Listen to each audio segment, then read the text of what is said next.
And welcome to the Moriah Nightly News, the America 250 edition, Friday, July 3rd, 2026. From the nation, Moriah, here are tonight's top stories. During the later part of this week, the president's finances were in the news, at least on the national part of the news, particularly his business investments in the Middle East. From what the Wall Street Journal reported, it appears that the contention is over his private business dealings and his role as a public official in his office as the president. It was interesting to me to note that the Wall Street Journal noted that as a unique reality, is what it called it in the reporting, for the presidency in the modern era, or in this era. I had wondered myself, on a personal note, as a historian by trade, if that would be or have been different, say, during the Kennedy years with some of their different business dealings and where they had money in different investments and things like that. In any case, there were questions of $300 million from different Gulf entities, is what it was described as. What those entities appeared to be were different businesses in different Gulf countries like Saudi Arabia or the UAE, things like that.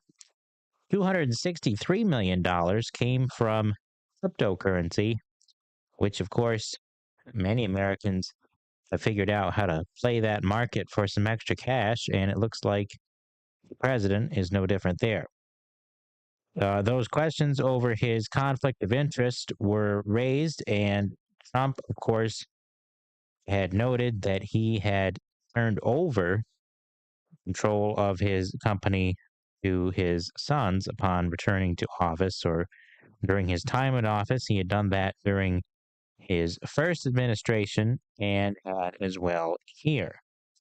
It also appeared that a good amount of investment is being done by Saudi Arabia and others in that region into American computer chips for AI that will benefit American companies. So there is at least some level of broader American payoff in those business dealings.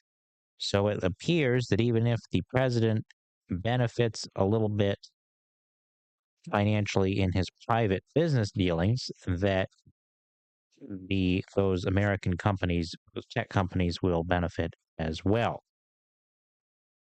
On that note of the technology sector, there were concerns earlier in the week of Chinese involvement or a Chinese catching up to American companies when it comes to AI technology.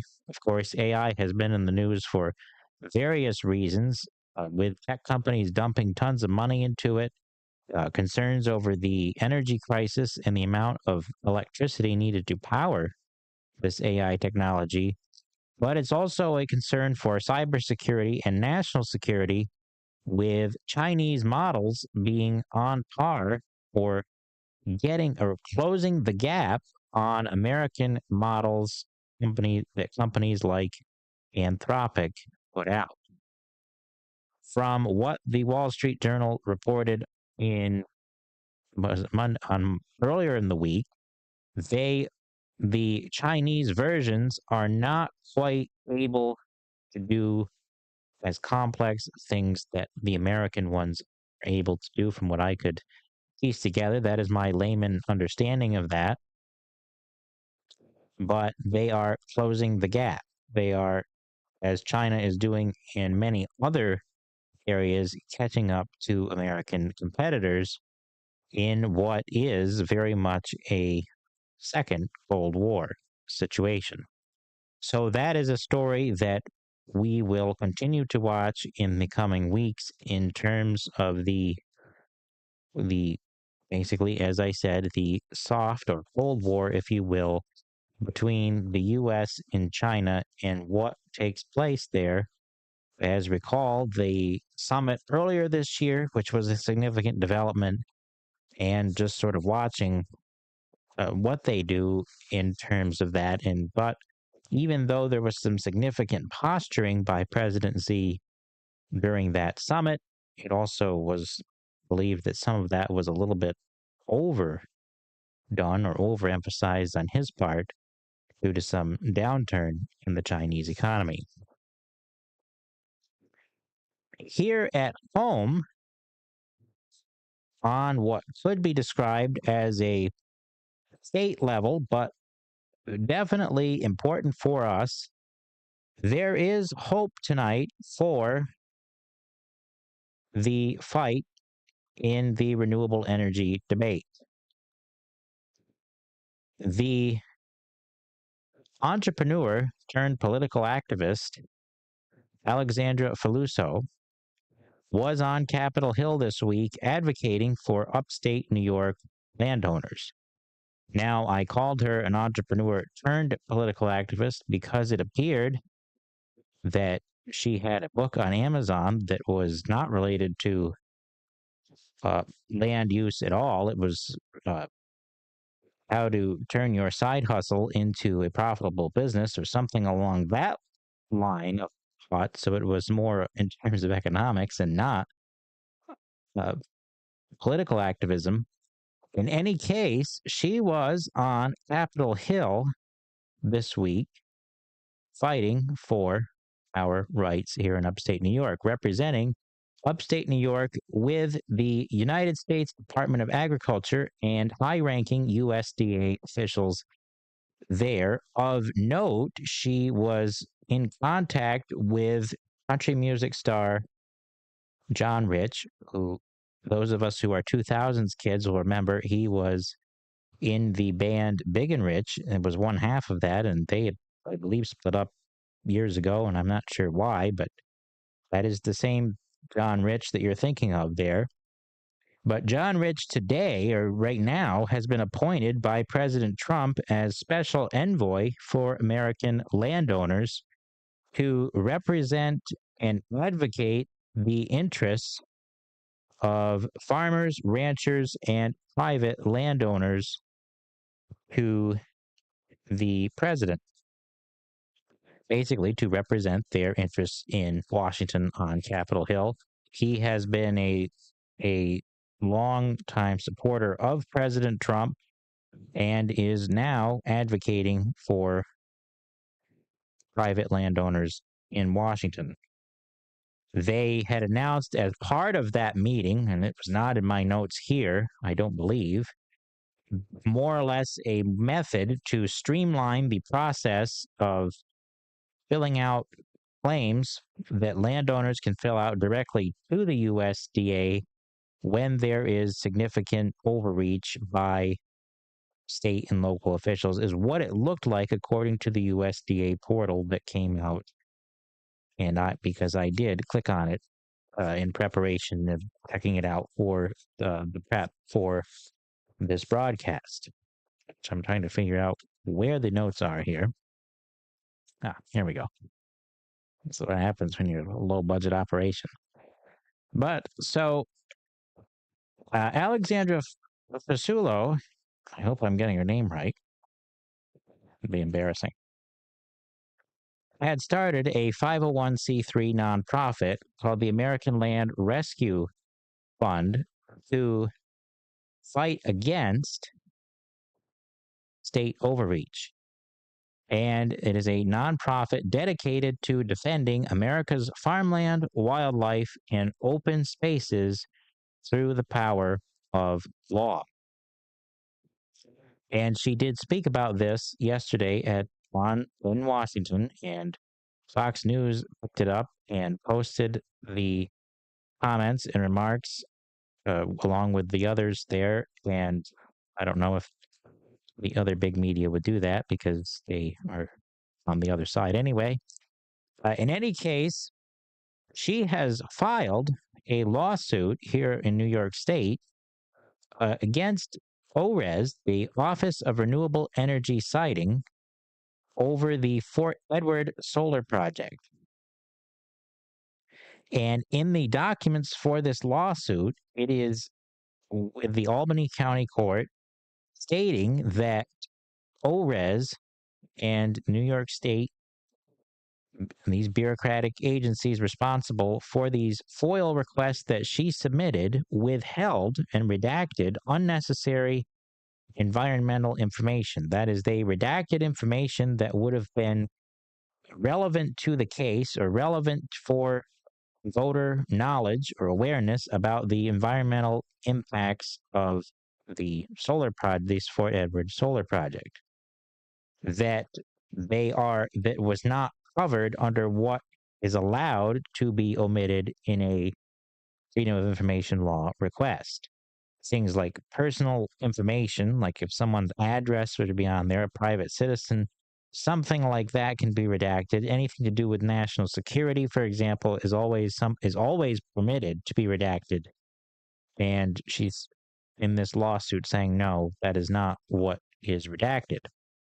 So her organization did an independent study. I don't know why these notes, and found the environmental impacts of the project anyway. There was a nonprofit institute called Hudsonia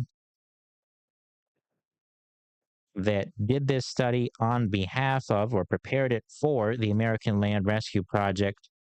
And it is a heavily referenced with an incredible amount of sources, both academic, government, across the board, with any kind of environmental source you could think of in terms of the geological impact, and all kinds of studies upon studies upon studies that you could, because I looked at the notes in the study, and what they concluded was that yes, there are significant environmental risks in the project, though noting that New York State is in a bind with its energy pool.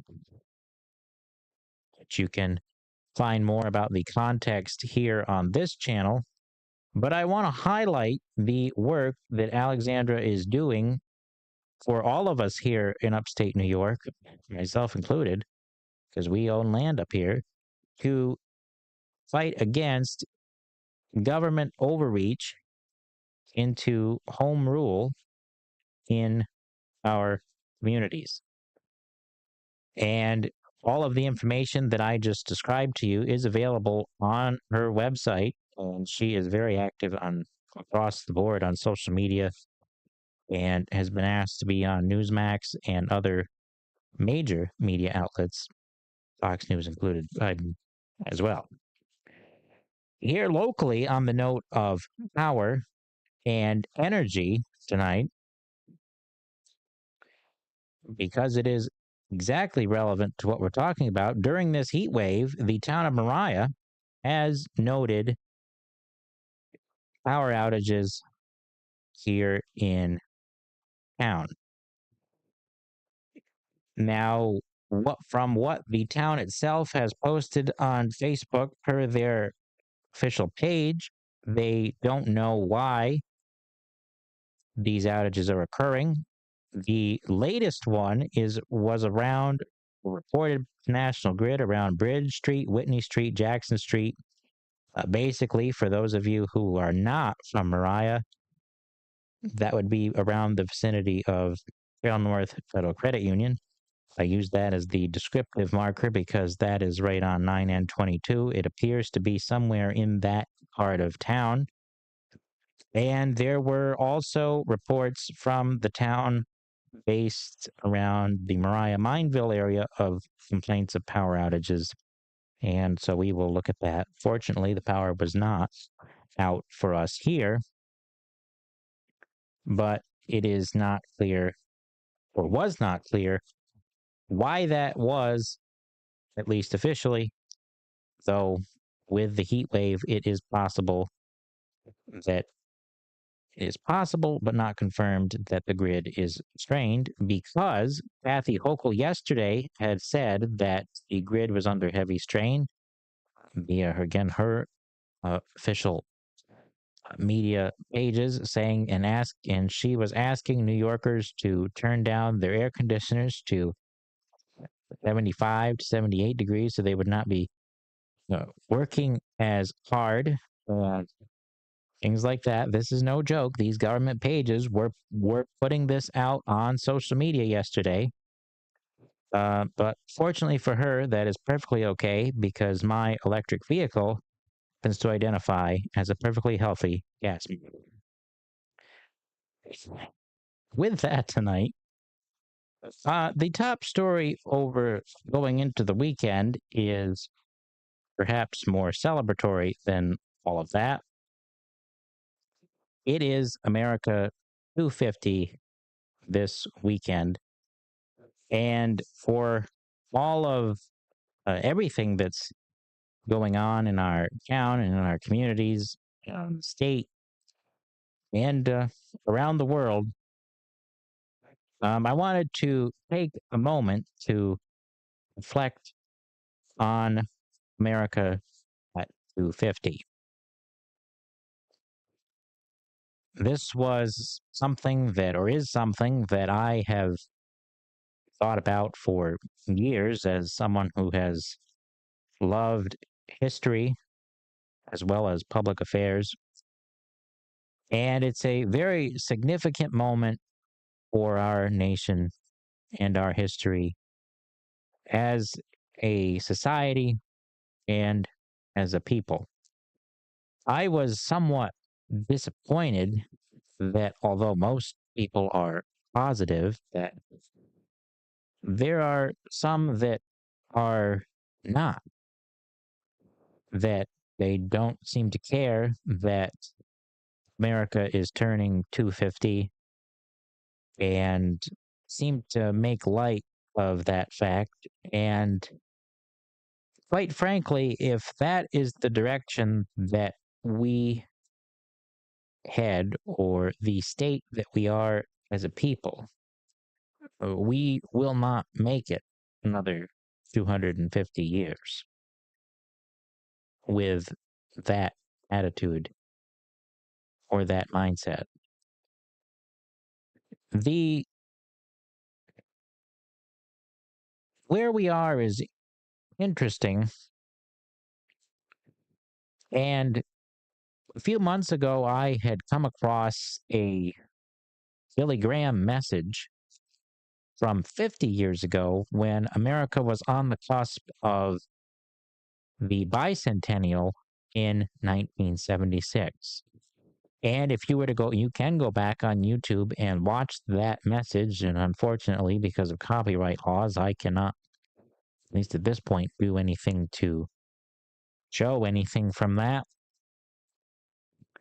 But if you were to listen to the message, it is not unlike anything that we experience today. You would think that he would have been preaching the message to a modern audience.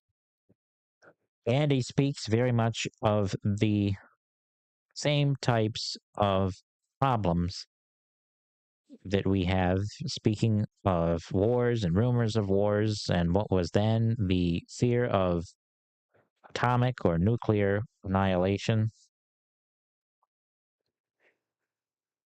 But the need of the hour is the same 250 as it was 200. The need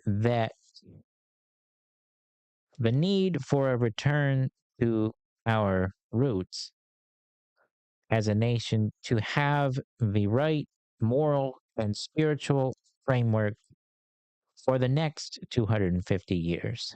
That the solution to America's problems are not political, although I can sit here and talk about what I think is the right political solution, when at heart I am not a news anchor or a political pundit, but an evangelist.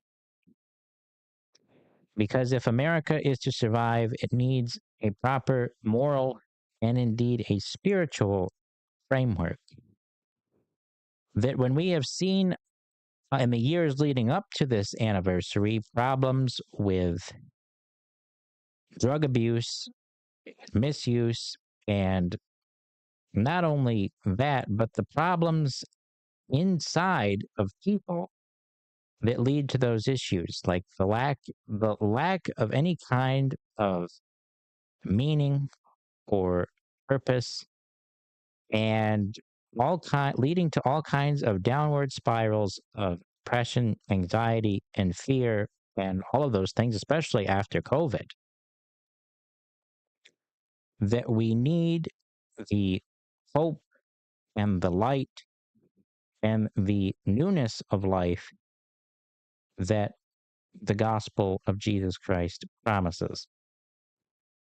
And that only comes when we, as individuals, as individual people, are willing to admit our own need for humility and repentance and turning away from the evil desires, whatever you want to call it, within our own hearts.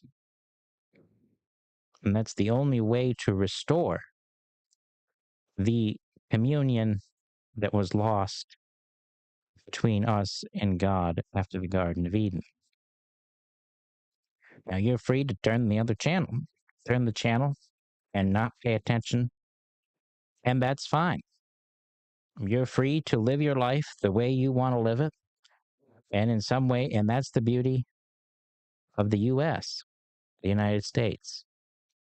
But it was always founded on that First Amendment promise, not just of life, liberty, and the pursuit of happiness, but of those who came seeking that religious freedom to worship freely